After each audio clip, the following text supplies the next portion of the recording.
Hola, soy la Basmati de nuevo con vosotros. Hoy voy a hablar de alguien muy famoso. Yo lo conocía bastante. Se llama Otto Dix. Pertenece al grupo de artistas que os estoy contando de la Alemania del periodo de entreguerras que generan un arte muy, muy interesante. Está premiadísimo. Además, es muy curioso porque él pertenece a la Alemania del Este. Ahora lo contaré. Y cuando acaba la guerra, él no se encuentra en hoy que es allí, en, en los diferentes movimientos que hay, expresionistas, etcétera. O sea, expresionismo abstracto, perdón, realismo socialista, os estoy hablando de las dos Alemanias, y entonces él simplemente no se encuentra, pero así todo es tan grande su prestigio, él sigue trabajando, es tan grande su prestigio que en las dos Alemanias lo premian muchísimo. Ahora os lo contaré. Durante toda su vida, él vamos, va a luchar bastante contra Hitler, contra el nazismo. Y su arte, que es que ayer no me acordaba, gracias por apuntármelo, el arte degenerado, le van a destrozar casi 300 piezas, otras serán vendidas. Cuando llega los nazis al poder, él es catedrático, por supuesto es el primero que se cargan porque era totalmente contrario, hacía caricaturas contra Hitler, se reía, pero así todo en el resto del país. La obra, me parece que es un San Cristóbal, que es de un señor, un empresario cervecero, digamos, la obra más cara y más ambiciosa se la encargan precisamente cuando los nazis están diciendo, ninguneándolo, quemándole sus cosas. O sea, quiero decir que, y también en su ciudad, Dresde, en el 700 aniversario que está ocurriendo en esta fecha, pues también, digamos, exponen sus obras en pleno nazismo. O sea, quiero deciros que quien quiera ver a Alemania de forma homogénea, eso no es cierto, porque los mismos alemanes adoraban a Otto Dix y después va a ser muy premiado por las dos Alemanias, porque es un hombre que representa lo que ha sido Alemania durante bastante tiempo. Tiene una época muy, muy fuerte. Él está en el frente, pinta lo que está ocurriendo en el frente, los desastres que va a haber en el frente. Está en las dos guerras mundiales, ¿eh? Los desastres que va a haber en el frente se van a convertir en una constante en toda su obra. Y después tiene un periodo de la República de Weimar, entre el Tratado de Versalles y la subida al nazismo, que él tiene una crítica social feroz y hace una obra tremenda. Pero también he de deciros que antes, cuando está en el frente, que es condecorado con la Cruz de Hierro, se pasa el día dibujando, dibujando granadas, dibujando de todo. Y está en una batalla muy famosa, que me parece que hay 27.000 muertos, no me acuerdo cómo se llama. Bueno, ahora lo diré. Voy a intentar de alguna manera contaros cuál es su semblante. Os va a parecer muy interesante porque de verdad él adora a Goya y de alguna forma lo que hace en la Primera Guerra Mundial tiene mucho que ver los dibujos que hace, las composiciones que hace con los desastres de la guerra de Goya, que en realidad ya no estaba. Goya es muy moderno porque rompe con la idea que hay anterior de pintar a los nuestros como los héroes y al resto como los malos. No, Goya pinta los desastres de la guerra, hasta qué punto el odio de las personas, hasta qué punto el fanatismo puede generar barbarie, ¿no? Y ahí no está criticando a nadie, sino a la naturaleza humana en general. No hay vencedores ni vencidos, sino bárbaros, ¿no? Pues de alguna forma Otto Dix retoma esa tradición que empieza con Goya, al que a mí admira muchísimo. Él va a ser, ahora os lo contaré, va a ser Dada, no sé, va a ser un montón de cosas, va a ser futurista, cuando se está rodando de alguna manera, porque no hay nada por generación espontánea, lo digo muchísimas veces, y todo el mundo necesita como un rodaje hasta encontrar su discurso. Bueno, voy a ver si empiezo a contaros un poquito. Él es yo creo que es de la nueva objetividad, porque él trabaja como expresionista, pero después la nueva objetividad es una reacción al expresionismo alemán. La nueva objetividad, como he dicho, viene a ser desde el Tratado de Versalles hasta la llegada de los nazis al poder en el año, o sea, desde el 19 al 33. Creo que todos los días lo cuento. Él nace, voy a contar un poquito también de su biografía. Yo aquí no cuento exactamente la biografía, sino que comento en general. Y de alguna forma las biografías son como un hilo de Ariadna, pero solamente es un hilo de Ariadna para las digresiones, que es realmente lo que forman el programa, eh, el canal. En 1991, en 1891, perdón, nace en un sitio impronunciable, Utenhouse, cerca de Gera. Gera pertenece a la Alemania del Este. Lo que pasa es que él después, cuando la Gestapo en fin, cuando tiene una serie de adversidades, se dedica a recorrer Alemania como un arma errante, y en un momento determinado encuentra un lugar al lado del lago Constanza, que va a ser donde va a vivir siempre, que es un sitio preciosísimo y donde va a morir con 80 años, creo. Eh, ya todos los días les tengo que calcular la edad. Esto tiene su morbo, tiene su cosa. Eh, bueno, nace el 2 de diciembre de 1891 en Singen-Hohenwil, a ver si lo digo, y muere el 25 de julio de 1969. Sí, claro, 80 años aproximadamente. Ya estoy yo calculando mis cosas. Su obra es bastante heterogénea, ¿eh? Lo que pasa que es que él es realmente, yo lo conocía por eso, por una serie que se llama La Guerra, que es muy interesante, que son bocetos que hace, que es maravilloso. Y lo conozco también de la época de la República de Weimar, que tiene una crítica social feroz, y entonces también distorsiona mucho a los personajes, las composiciones que hace. Bueno, él tiene diversidad de estilos. Es también un fantástico grabador, a la vez que un increíble dibujante y un fantástico pintor. Realmente lo que el gran público conoce son sus pinturas sobre la guerra, como el gran público me incluyo, porque, como he dicho, estuve estudiando arte, pero yo no conozco sus biografías, conozco su obra. Y este señor es famosísimo, no podéis imaginar, está premiadísimo, está reconocidísimo, porque tuvo una trayectoria muy valiente en una época de muchísima adversidad. Y adversidad para él también, ¿eh? No tenía nada claro lo que le iba a pasar, porque él intentó, hizo, ¿cómo se dice?, un atentado contra Hitler. Y la Gestapo lo detuvo, o sea, yo no sé ni cómo salvó el pellejo. Y estuvo en las dos guerras mundiales. En la Segunda Guerra Mundial ya era mayor, ya era un hombre de 50 y tantos años, o sea, no sé, es un superviviente. Bueno, es un dibujante excepcional, como he dicho, y me parece que 500 bocetos y bastantes retratos, además de lienzo, acuarela, etcétera.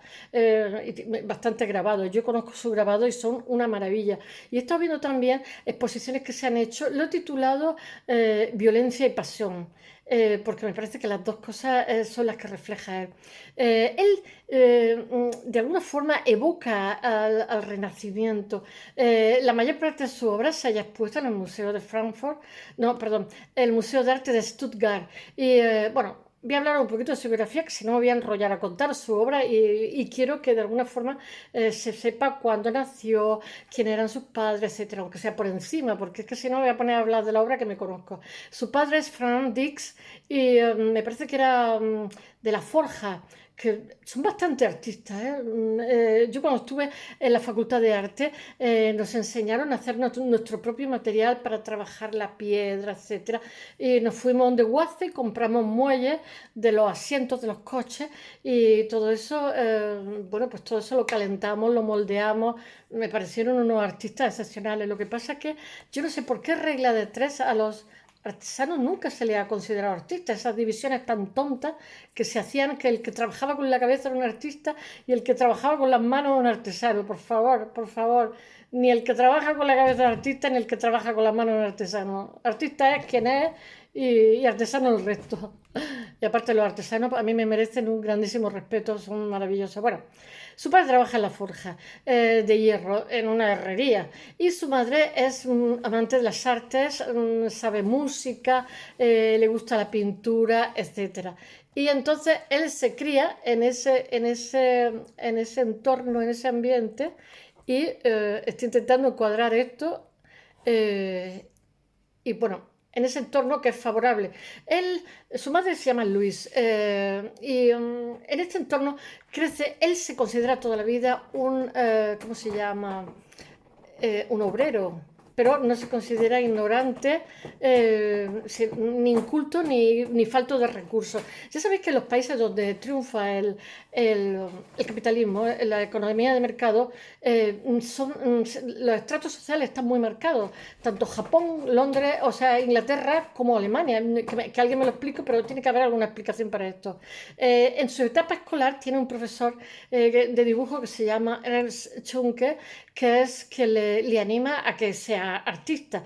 Y entonces, entre 1905 y 1909, continuó su formación junto a un artista, ¿cómo se llama? Un pintor decorativo que llamaban antes, que se utilizaban para las villas, etcétera, etcétera. Yo tengo aquí a mis gatos pegando saltos. Me ponen. Estos temblores son los gatos pegando saltos, que se enfadan conmigo porque esté haciendo esto. Bueno, este señor se llama Karl Schenf. Pero Schenf dice que no, que es un inútil y que no lo apoya porque él está convencido que no tiene ningún futuro dentro de lo que es el arte. O sea, que este niño no sirve para nada. Siempre nos encontramos, yo también he conocido gente así, siempre nos encontramos. Afortunadamente tenemos más gente que nos dice que somos valiosos. Este señor simplemente no le augura a un crío adolescente, le dice que no le augura ningún futuro muy brillante, que no vale demasiado. El Principado de Reus, con S, porque una especie de beta que utilizan en Alemania, es un pequeño estado al este de Alemania cuya capital es Gera, que él es de allí. Y lo que hacen es, que eso lo he visto mucho, son muy de becas los alemanes, le dan una beca porque sus padres no tenían medios, gracias a la cual puede estudiar, me parece que son 5 años, en la Escuela de Artes de Dresde, de 1909 a 1914, por favor, estaros quietos ya, hombre. Una torta que en todo el día no me hacen caso y cuando me pongo a hacer esto, entonces le dan una beca entre 1909 y 1914 allí tiene profesores maravillosos como Johann Nikolaus, Turk, Richard Gere, en fin, gente que son muy valiosas y allí entra en contacto con los pintores renacentistas alemanes. Ya sabéis que hay unos primitivos renacentistas que son muy interesantes. Y bueno, después van a estar los nazarenos, que son austríacos, que precisamente apelan a esos primitivos renacentistas, porque los primitivos renacentistas no tenían tantos trucos, eran muy buenos artistas, pero eran como más ingenuos, no se sabían vender también. En 1914 hace por primera vez su autorretrato que se conserva, y en esta época Dix experimenta, como he dicho antes, el cubismo, el futurismo y más adelante el dadaísmo. A él le encanta Dada. Yo sí que veo algo de todo ese pozo en la obra que hace, porque tiene una obra muy cabra y muy loca. Lo que pasa es que él tiene también un compromiso con lo que es el antinazismo, etcétera, etcétera, que me parece, no sé, los españoles no sé si seríamos capaces. O sea, tuvo todo el mundo enfrente y él siguió trabajando y encima trabajó más, me parece maravilloso. Y bueno, cuando empieza la Primera Guerra Mundial, él se alista como voluntario y es asignado al regimiento de artillería de la campaña de Dresde. En 1915 es asignado como suboficial a la unidad de ametralladora del Frente Occidental, que ahí es donde se conseguía todo el bacalao. Y él participa en una batalla que fue una sangría horrorosa, que es la batalla de Somme. No sé si hubo 27.000 muertos, no me acuerdo, una burrada de esa. De hecho, se hizo una especie de fosa común porque eran tal la cantidad de muertos que había que aquello. Y él participa y lo condecoran. En 1917, lo que pasa es que va a tener un disparo en el cuello más adelante.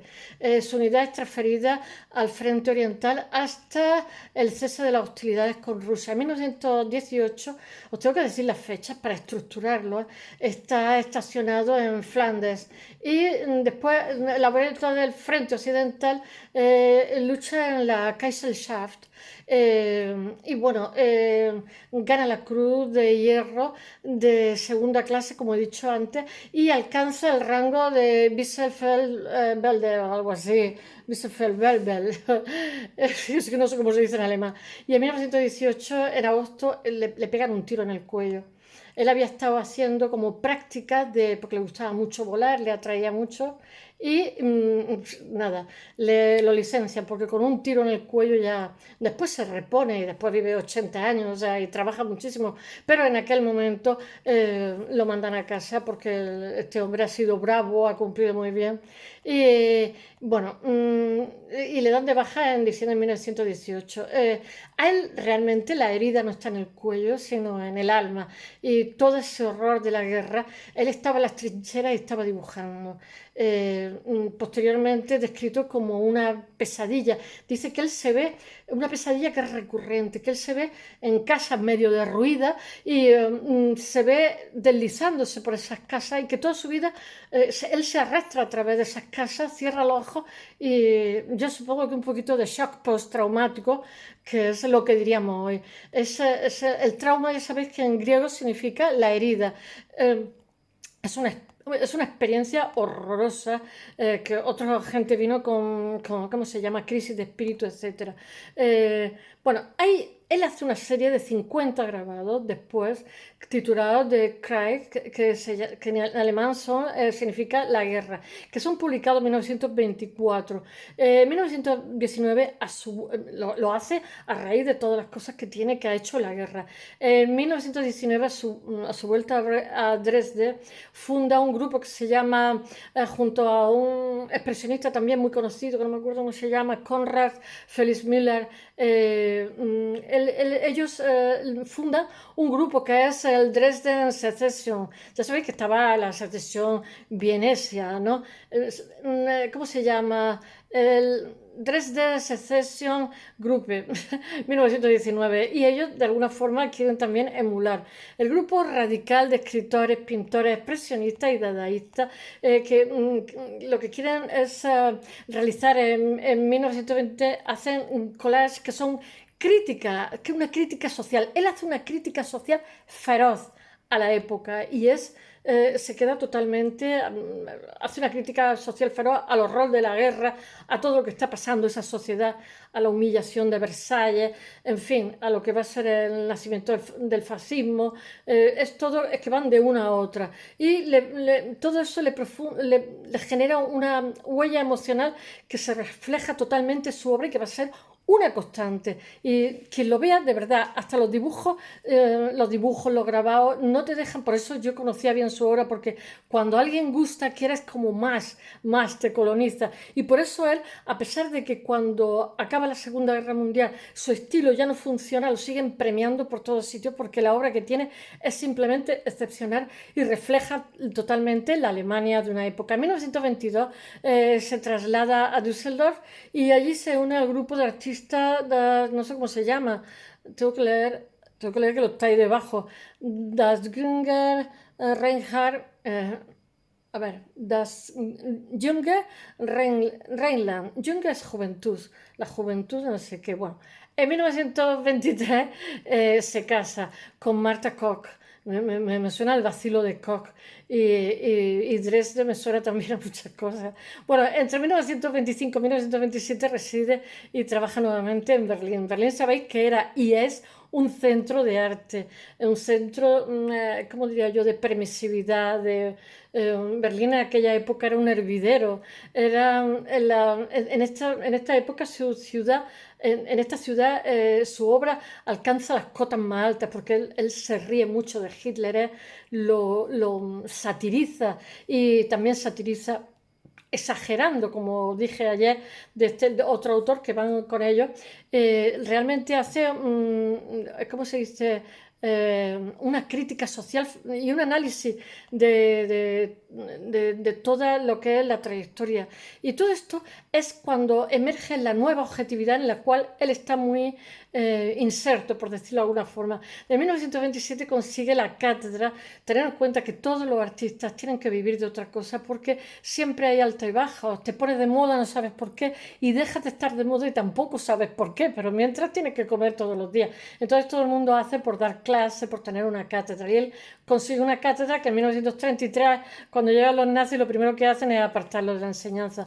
O sea, tenía una cátedra de por vida en la Academia de Arte de Dresde. En 1933, tras la llegada al poder de los nacionalsocialistas, es uno de los primeros depurados, como he dicho. y tanto, porque además es que se pasa muchísimo tiempo ridiculizando a los nacionalsocialistas en cosas que publican en los periódicos. Y entonces, el destituido. En 1933 inicia, que es lo que he dicho antes, un éxodo interior a través de Alemania, por el suroeste alemán, que le lleva primero en 1933 a Randers, luego más tarde en el 36 a Hemmenhof, es que tiene unos nombres, Hemmenhofen, y después junto al lago Constanza. Y ese va a ser el sitio donde se va a establecer, porque, digamos, está un poquito desquiciado y necesita buscar un sitio donde le dé paz. Y este va a ser el lugar que le va a dar paz y va a ser su residencia. Allí pinta el paisaje de Gregor y en 1937 los nacionalsocialistas lo tildan de artista degenerado, se apropian casi, no sé si de 267 o 300 obras suyas, algunas las vende, pero la mayoría las quema. Difaman su obra tachándola de sabotaje al espíritu militar de las Fuerzas Armadas alemanas, por decir algo, ¿no? Pero a la vez que, además, 260 obras le son confiscadas, obras que se hallan por los museos, o sea, su mejor obra, expuestas por toda Alemania. Algunas de estas obras son vendidas y mientras que otras se van a la pira, son quemadas en hoguera. Pero ni aún con estas medidas lo dejan de querer, logran restarle ni un ápice de notoriedad, porque en Alemania lo querían y mucho, durante y después. Mientras los nacionalsocialistas exhiben su difamatoria, ¿cómo se dice?, exposición de arte degenerado, que me parece que en 1937 por toda Alemania, dos piezas suyas son expuestas en su ciudad natal, en Gera, con motivo de la celebración del 700 aniversario de la fundación de la ciudad. Pero estas obras después, a las varias semanas, las tienen que quitar porque los nacionalsocialistas presionan, cómo no. Pero quiero deciros que la gente lo aprecia y lo respeta bastante. ¿Qué puedo decir más? Que en 1938 la Gestapo lo detiene acusándole de tomar parte en el atentado. Lo que pasa es que no lo pueden demostrar, pero sí que había estado. Después lo cuenta, un atentado que hay contra Hitler en Múnich. Y bueno, es encarcelado, me imagino que torturado, porque la Gestapo no gastaba broma, durante 2 semanas, pero durante estos adversos años, sin embargo, recibe el encargo más, estamos en la época más oscura, recibe uno de los encargos más importantes para su carrera artística, que es el retrato de San Cristóbal Martí, que le hace a petición, es un encargo que le hace un empresario importante de la cerveza, un encargo caro. En 1945 he llevado de nuevo al frente y finalmente, ya sabéis que fue al frente pues casi con 50 y tantos años, porque ya se habían quedado sin gente, entonces llevan a los mayores y a la Quinta del Biberón. Y entonces es hecho prisionero por los franceses. Le pasa de todo malo, pero no, se lo toma con mucha filosofía. En 1946, tras ser puesto en libertad, regresa a su casa tiene un nombre, Hamenhofen, que está al lado como he dicho, del lago Constanza. Después de la guerra y hasta su muerte, es incapaz de encontrar su lugar dentro de lo que son el postimpresionismo o el expresionismo abstracto, o sea, o el realismo socialista, porque él se encuentra totalmente alejado de todo eso. Y esto es lo que predomina en esta época. Pero él dice que no se identifica con ninguna, que es lo que tiene clavado, lo que tiene grabado a fuego en su interior es la visión desastrosa de la guerra, de las guerras. Y bueno, pues ya sabéis que el realismo socialista estaba en la República Democrática Alemana y el expresionismo abstracto está en la otra Alemania, en la Alemania que no es comunista. La República Democrática Alemana era el país comunista más rico. La República Federal de Alemania, que no me salía la palabra. No obstante, en ambas Alemanias su obra es premiadísima porque todos los alemanes se sienten representados con la obra que han hecho y alcanza un grandísimo reconocimiento y recibe muchísimos homenajes. Entre 1947 y 1966, porque él muere en el 67, de dos apoplejías, no va a tener nada más que premios, pero no solamente en Alemania, sino también en el extranjero. De hecho, yo he estado viendo exposiciones que se han hecho ahora en Monterrey, en montones de lugares de todo el mundo, porque para entender la Alemania de esa época hay que ver la obra que hizo este hombre tan interesante y es como el filtro de lo que ocurrió en aquella época y su obra es maravillosa. Bueno, él anualmente visitaba Dresde por motivos de trabajo. En 1959 se le da la Cruz al Mérito Federal, premio compartido con el escritor Ernst Junger. Es que decir Ernst a una andaluza cuesta un poco de trabajo. En 1950 es propuesto para recibir el Premio Nacional de la RDA a petición de un grupo de la Asociación Cultural de Gera de 1950. En 1960 en la época de los 60 organiza muchísimas exposiciones y consigue varios premios. Todos son premios muy importantes. Ambos premios, o sea, ambos premios importantes en las dos partes de Alemania, como he dicho. En 1966, coincidiendo con su 75 cumpleaños, obtiene el premio Alfred Lindmark y le dan otro premio más que es el Martin Andersen. Después, además, nombrado ciudadano honorario de Gera. No sé, si os nombro todos los premios, aquí me van a salir canas. En el 67 le dan el premio Hans Thomas. En el 68, solamente para que hagáis una idea, que él dice que él no se encuentra, pero él sigue trabajando, y tiene la guerra clavada, las guerras. En el 68 recibe el premio Rembrandt de la Fundación Goethe en Salzburg, y en 1969 fallece porque le da una segunda apoplejía. Y bueno, está en la ciudad que él había decidido, que es donde se ubica al lado del lago Constanza, en Siegen, que está realmente en las faldas de una montaña de Hochwilde y bueno, que su tumba se encuentra en Hemmenhofen. Que es impronunciable. Espero que os haya gustado. Mañana volveré con un arquitecto seguramente o con otro artista. Hasta mañana.